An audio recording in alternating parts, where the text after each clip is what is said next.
You don't know which civilization is the best for your playstyle? Don't worry, I got you, bro.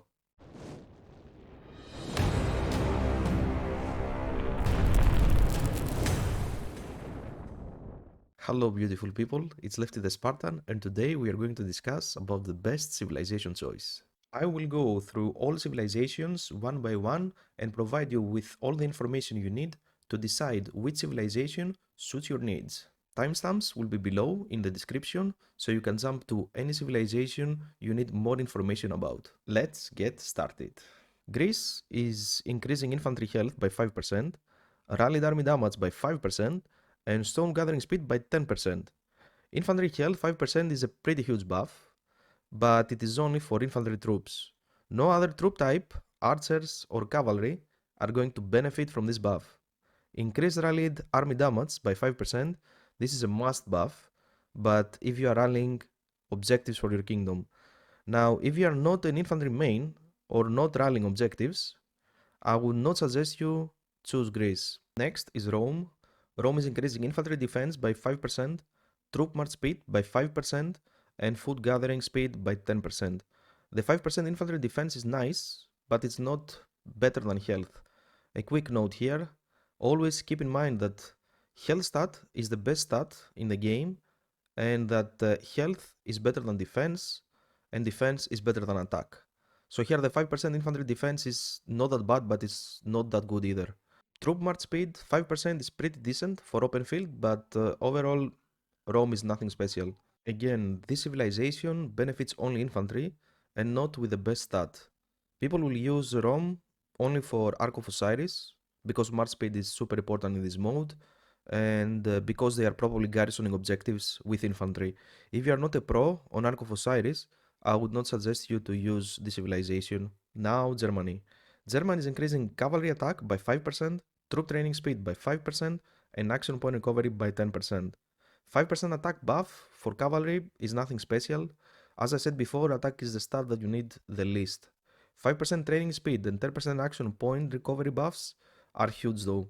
They are going to help you to train more troops and do more forts. Germany is also a must pick if you are going for Zenith of Power. In the end, use the civilization during off-season, between KVKs, or for training events. But a quick note here, be careful, because switching civilizations all the time is quite a bit expensive.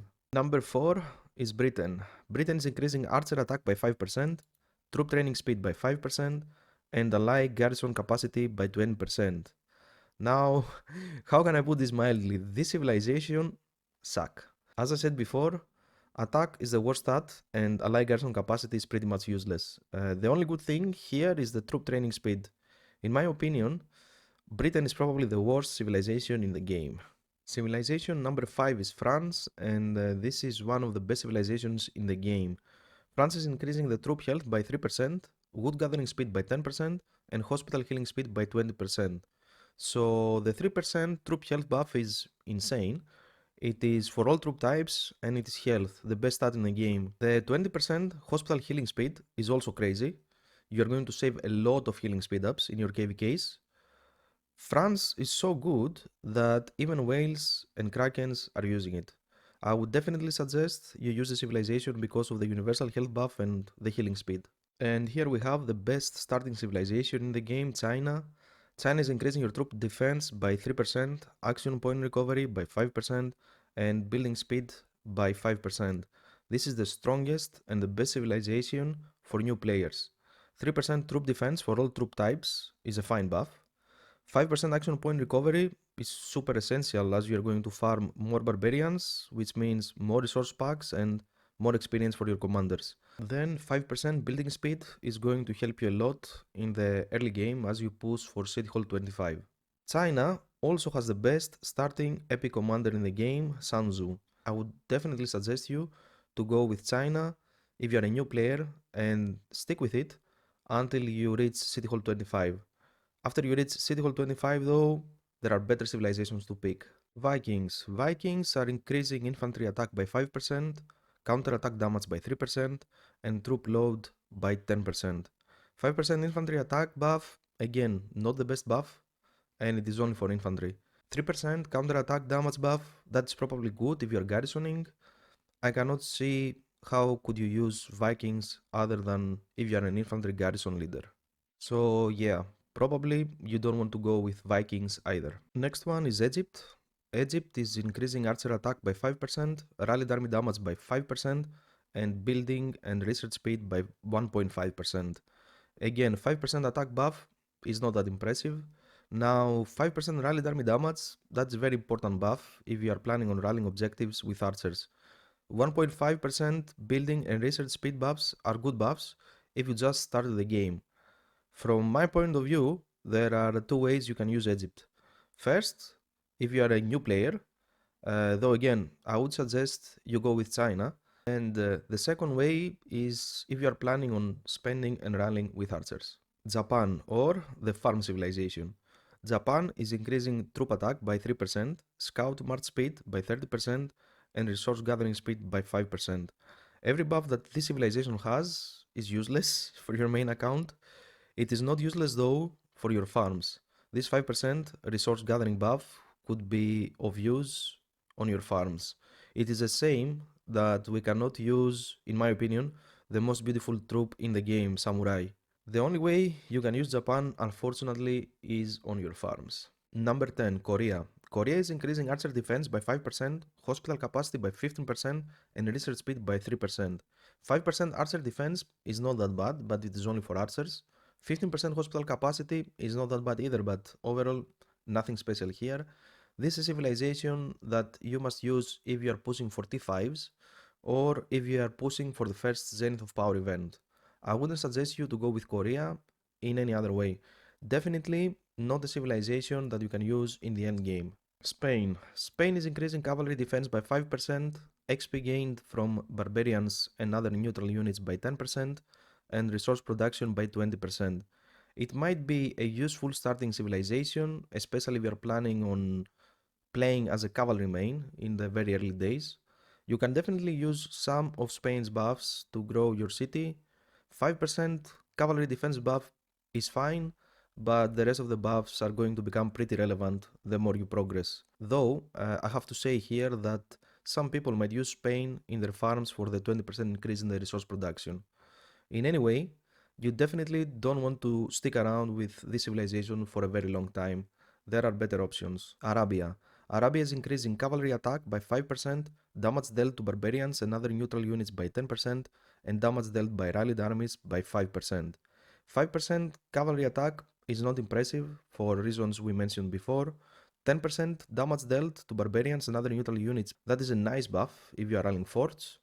And then damage dealt by rallied armies by 5%. This is also a very good buff if you are rallying objectives. Players who will go in and purchase stuff, they want to be rally leaders, they are going to expertise Minamoto and CC. These people will benefit the most out of the civilization. It is a good starting civilization for cavalry. If you are going to spend, it will help you with rallying forts and objectives for your alliance and your kingdom. In general, Arabia is useful only if you are planning on spending and rallying with cavalry. Ottoman Empire. Probably the best civilization in the game. Definitely the best one for open field. Ottoman Empire is increasing archer health by 5%, troop march speed by 5%, and commander skill damage by 5%. The 5% archer health buff is very nice, but only benefits a specific troop type. The 5% troop march speed is very important for open field, and what makes this civilization probably the best choice in the game is the 5% commander skill damage. If you are a high spender, whale or a kraken, and you are using 5 or more marches, this 5% commander skill damage is insane. We are talking about tons of damage applied to all of your marches. I didn't have the pleasure to try the civilization yet because I do not have so many marches. I am still trying to finish my third march right now. In general, this civilization is for high spenders or whales or krakens that they can afford to use 5 or more marches. It is for people that have enough resources and enough speed ups and they can afford going all out on kill points. And the last civilization is Byzantium. Byzantium is increasing cavalry health by 5%, stone gathering speed by 10%, and hospital capacity by 15%.